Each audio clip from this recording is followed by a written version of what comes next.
وآخر دعواهم أن الحمد لله رب العالمين۔ اپنے مالوں میں برکت حاصل کرنے کے لیے 2 اصول بلکہ 3 اصول یاد رکھیے گا۔ ہم ڈرتے ہیں خرچ کریں گے ختم ہو جائے گا، کلا واللہ، ہرگز نہیں۔ اللہ کے رسول نے 3 چیزوں پہ قسم اٹھائی ہے، ما نقصت صدقۃ من مال، محمد اس بات پہ قسم اٹھا رہے ہیں صلی اللہ علیہ وسلم، جو مال خرچ کرتا ہے اس کا مال کم نہیں ہوتا، بڑھتا ہے۔ دوسری بات، یہ مقابلہ ہے اللہ خالق کے درمیان اور مخلوق کے درمیان۔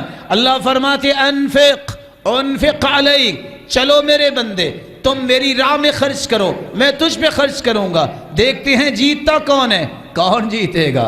تمہارے خزانے تو ختم ہو جائیں گے، میرے رب کے خزانے ختم نہیں ہوں گے۔ لا تعی فیعی اللہ علیک، گن کے نہ دو، اللہ بھی تمہیں گن کے دیں گے۔ یہ اللہ کے رسول نے سیدہ اسماء رضی اللہ تعالی عنہا سے کہا تھا، اپنے مالوں کو پیش کیجئے، اللہ ذوالجلال تمہارے مالوں کو قبول فرمائے۔